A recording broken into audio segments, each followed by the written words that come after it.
No Film School's coverage of NAB 2019 is brought to you by Blackmagic Design, creating revolutionary solutions for film, post-production, and television. Rode Microphones, the choice of today's creative generation. SERP, simple, portable motion control. Hey, this is Charles Hain. I'm here at the Blackmagic booth at NAB Show 2019. I'm here with Jason Drews. Hey, Jason. Hey, Charles. How you doing? Good to see you. I'm doing all right. So, Blackmagic 16, a whole host, a raft of improvements, some new hardware stuff. What are we talking about? There's a lot of new changes in DaVinci Resolve 16. One of the most exciting new changes is the brand new cut page.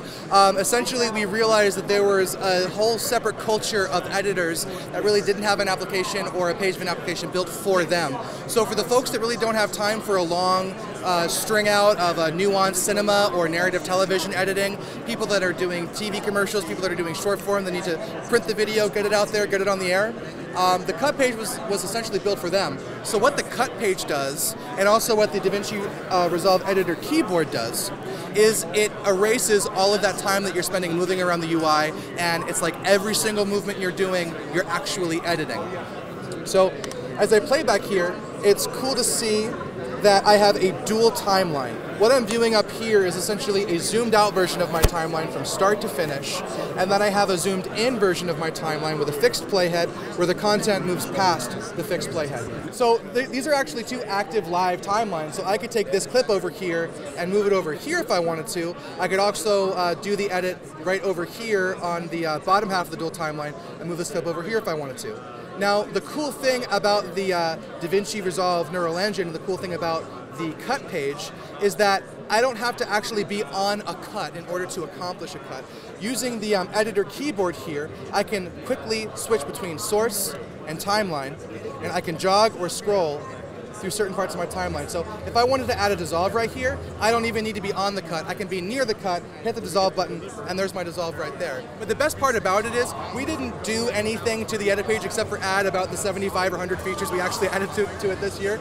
If you start your assembly on the cut page, you can very easily just go over to the edit page, and here you go. Here's your work. Here's the editor as we know it in Resolve.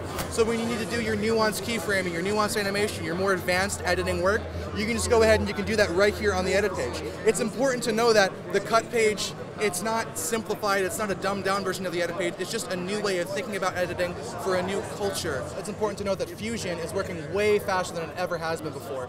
The stuff that was playing back at 2 to 3 seconds last year are now playing back 24 frames per second in real time. And that's because using the new DaVinci Resolve Neural Engine and just the amount of time we had to complete Fusion's GPU acceleration within Resolve, we're able to simply play these new 3D templates back in real time. One of the other things we have in DaVinci Resolve 16 is the new DaVinci Resolve Neural Engine, which is essentially a number of AI and deep learning algorithms that allow us to mix our existing tools with stuff we've never been able to do before. One of those things is facial recognition. Now, this is going to run, but essentially what it's doing is creating a collection of faces, determining who belongs to that face, and letting us name them and tag them. So one of the great new tools in Resolve is our ability to have retiming and scaling. So this is a 24p shot that was slowed down to 25%, right? Now if we go ahead and we use Optical Flow, which is what we had last year, we'll go ahead and do that again.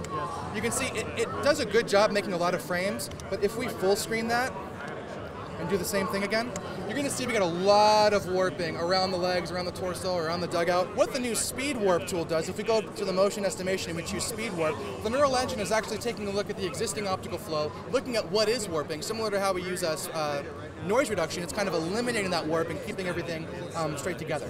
Okay, so we're finished caching, and now we're going to go ahead and press play with the speed warp. There's barely any warping around his legs. There's no warping in his torso. This is a 24p clip, slowed down to 25%, and then has speed warp applied. Yep. Something that we're really excited about is finally implementing Dolby Atmos into Fairlight. We're doing 7.1.2 audio within Dolby Atmos. So we have truly spatial audio now. And we added all of the Dolby Vision tools for high-end HDR work last year for colorists and finishing artists. Now we have Dolby Atmos for the sound folks. Something else that we're really excited about in DaVinci Resolve 16, and this is accessible through the edit page or the color page, but you're probably going to use it on the color page, is object removal.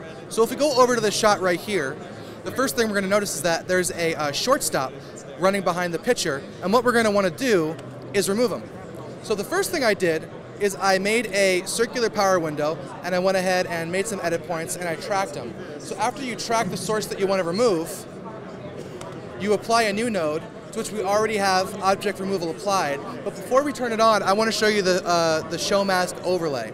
If I turn on the mask overlay, and then I activate that node, as I play back, you're going to see this red outline. Now, this is what the DaVinci Resolve Neural Engine is actually doing. We're taking a look at the player and all of the area around the player to remove him. Now, we have a lot of experience with spatial and spatial noise reduction and temporal noise reduction. Spatial, looking around the certain areas of pixels, and temporal, looking at the same space between time going back and forth. We mix those tools that we have a lot of expertise in with the new DaVinci Resolve Neural Engine in order to use and make object removal. So now if I go over and turn off the show mask overlay, he's gone.